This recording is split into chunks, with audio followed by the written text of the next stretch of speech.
കലികളി മാറാത്ത 15 വയസ്സുകാരനെയാണ് 5 പേർ അടങ്ങുന്ന അതേ പ്രായത്തിലുള്ളവർ ചേർന്ന് ക്രൂരമായി മർദ്ദിച്ച് താമരശ്ശേരിയിൽ കൊന്നത്.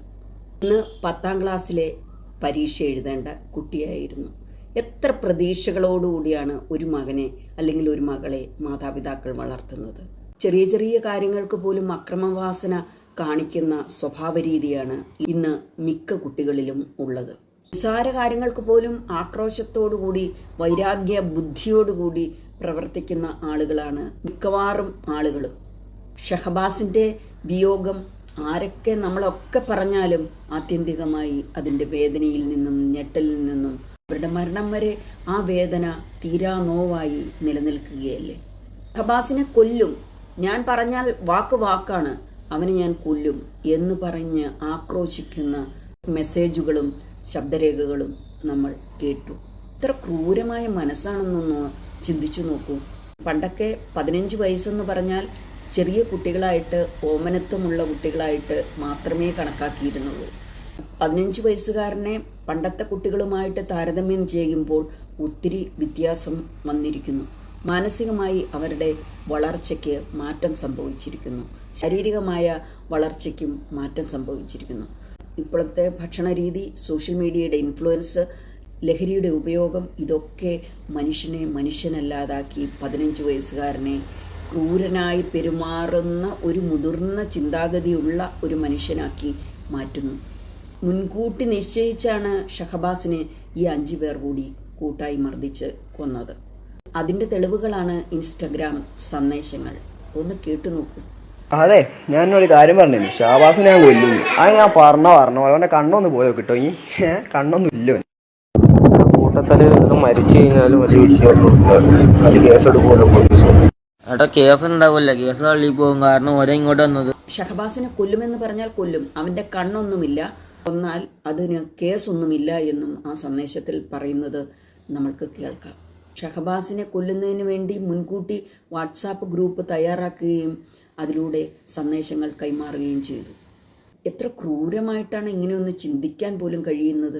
ഇടിച്ചും തൊഴിച്ചും ഭാരമായ ആയുധം ഉപയോഗിച്ചു തലയോട്ടി തകർത്തും നെഞ്ചകം തകർത്തുമാണ് പാവം പയ്യനെ അവർ കൊന്നൊടുക്കിയത്. നെഞ്ചിലേറ്റ ഇടിയുടെ ആഘാതത്തിൽ ആന്തരിക അവയവങ്ങൾക്ക് രക്തസ്രാവം ഉണ്ടായി. ജീവൻ രക്ഷിക്കാനായി ആശുപത്രികളിലേക്ക് അവനെ കൊണ്ടുപോയെങ്കിലും അവസാനം അവൻ മരണത്തിന് കീഴടങ്ങി. ആ 5 പേർ കൂടി അവനെ തോൽപ്പിച്ച് കളഞ്ഞില്ലേ? ആ മാതാപിതാക്കളുടെ പ്രതീക്ഷകളല്ലേ ആ 5 പേർ കൂടി ഇല്ലാതാക്കിയത്? തലച്ചോറിന് 70% പരിക്കാണ് പറ്റിയത്. മുൻകൂട്ടി നിശ്ചയിച്ച് കൊല്ലണമെന്ന് തന്നെ വിചാരിച്ചുകൊണ്ടാണ് ഷഹബാസിനെ അവർ ആക്രമിച്ചത്. എന്തായാലും ഷഹബാസ് എന്ന മോൻ കൊല്ലപ്പെട്ടു. കുറച്ചു നാൾ കഴിയുമ്പോൾ ഈ വിഷയം മാറി വേറൊരു വിഷയം വന്നു കയറും. ചില മാറ്റങ്ങൾ ഇനിയും ഉണ്ടായില്ല എങ്കിൽ ഇനിയും നമ്മൾ ഇത്തരം കഥകൾ കേൾക്കേണ്ടി വരും. പണ്ട് കുട്ടികൾക്ക് അധ്യാപകരെ പേടിയുണ്ടായിരുന്നു, അതുപോലെ തന്നെ ബഹുമാനവും ഉണ്ടായിരുന്നു. മാതാപിതാക്കളോട് പേടിയും ബഹുമാനവും സ്നേഹവും ഉണ്ടായിരുന്നു. ഇന്ന് അതെല്ലാം നഷ്ടപ്പെട്ടിരിക്കുകയാണ്. കുട്ടികൾ അച്ചടക്കവും അനുസരണയും മൂല്യബോധവും സ്നേഹവും കരുണയും ആർദ്രതയും ഒക്കെ പഠിക്കുന്നത് കുടുംബത്തിൽ നിന്നും, വിദ്യാലയങ്ങളിൽ നിന്നും, സമൂഹത്തിൽ നിന്നുമാണ്. കുട്ടികളെ മോൾഡ് ചെയ്യാൻ പാകത്തിലായിരുന്നു പണ്ട് കാലത്തെ അധ്യാപന രീതിയും അധ്യാപകരോടുള്ള സമീപനവും. ലാളിക്കേണ്ട സമയത്ത് ലാളിക്കുകയും സ്നേഹിക്കേണ്ട സമയത്ത് സ്നേഹിക്കുകയും ശിക്ഷിക്കേണ്ട സമയത്ത് ശിക്ഷിക്കുകയും ചെയ്തു തന്നെയാണ് നമ്മളെല്ലാം വളർന്നു വന്നത്. പക്ഷേ ഇന്നത്തെ സാഹചര്യം വ്യത്യസ്തമാണ്. പണ്ടത്തെ കുട്ടികൾക്ക് ചോദിക്കുന്നത് എന്തും വാങ്ങിച്ചു കൊടുക്കുന്ന മാതാപിതാക്കളായിരുന്നില്ല.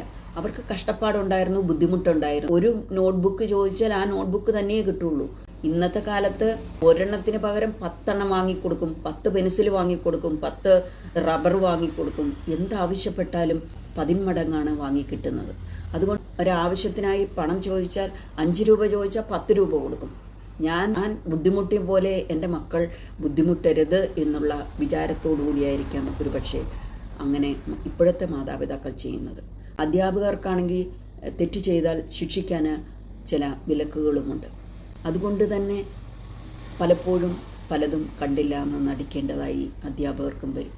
ഇന്നത്തെ കുട്ടികൾ മൊബൈൽ അഡിക്റ്റഡാണ്, വീഡിയോ ഗെയിംസിന് അടിമകളാണ് മിക്ക കുട്ടികളും. കൊല്ലും കൊലയുമുള്ള വീഡിയോ ഗെയിംസിന് അടിമകളാണ് ഇന്നത്തെ മിക്ക കുട്ടികളും. നിസ്സാര കാര്യത്തിന് പോലും ട്രിഗർ ആകുകയാണെങ്കിൽ അവര് ആ ട്രിഗർ ആക്കപ്പെടുന്ന ആളെ കൊല്ലാനുള്ള അരിശവും ദേഷ്യവുമാണ് ഈ ഗെയിമുകൾ കാണുന്നതിലൂടെ അവർ ആർജിച്ചെടുക്കുന്നത്. ക്രിമിനൽ സ്വഭാവമുള്ള പ്രൊഫഷണൽ കില്ലർമാരായി മാറുന്ന യുവത്വമാണ് വളർന്നു വരുന്നത്. ക്രൂരതയുള്ള സിനിമകൾ കാണുന്നതും വീഡിയോ ഗെയിമുകളും ലഹരിയുടെ ഉപയോഗവും കുട്ടികളുടെ മനസ്സിനെ തന്നെ പാടെ മാറ്റിക്കളഞ്ഞിട്ടുണ്ട്. അവർക്ക് അക്രമവാസനയാണ് അതിലൂടെയൊക്കെ ലഭിക്കുന്നത്.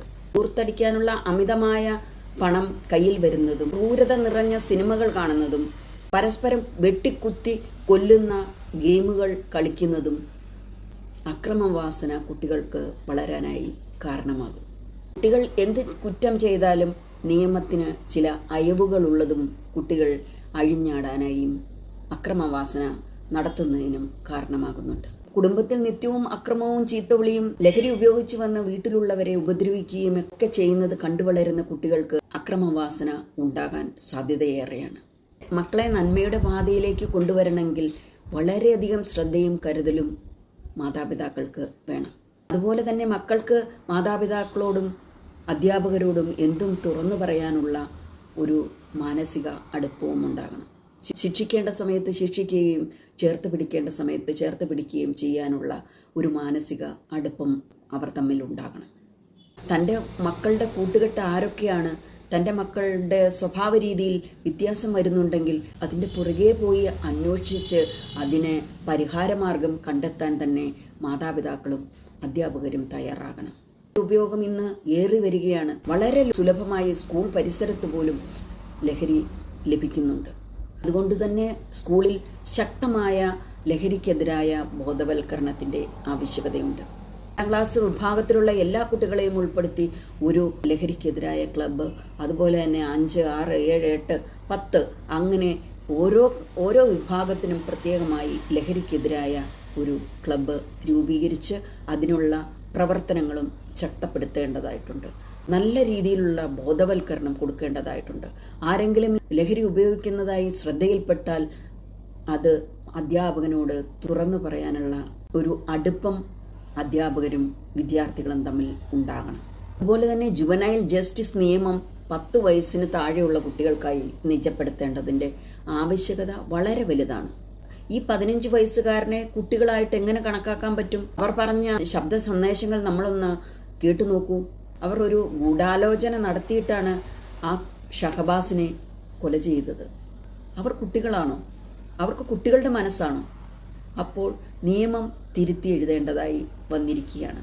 പണ്ട് മുത്തശ്ശന്മാരും മുത്തശ്ശിമാരും കുട്ടികളെ നന്മയുടെ പാതയിലേക്ക് നയിക്കാനും വീട്ടിലുണ്ടായിരുന്നു. സ്കൂളിലും വീട്ടിലും പഠനത്തെക്കാളേറെ മൂല്യബോധം ഉണ്ടാക്കിയെടുക്കാനും മനുഷ്യനായി വളരാനുമുള്ള ചിന്ത ഉണ്ടാക്കിയെടുക്കുക എന്നുള്ളതിനായിരിക്കണം ഏറെ പ്രാധാന്യം നൽകേണ്ടത്.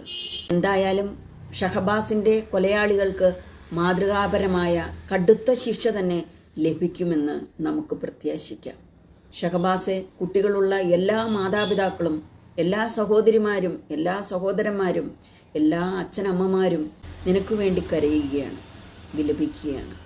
ഒരു മാതാപിതാക്കളും ഇങ്ങനെ മക്കളുടെ വിയോഗത്താൽ ദുഃഖിക്കാൻ ഇടവരുത്തരുതേ. ഷഹബാസിൻ്റെ ആത്മാവിൻ്റെ നിത്യശാന്തിക്കായി നേർന്നുകൊണ്ട് നിർത്തുന്നു. നന്ദി, നമസ്കാരം.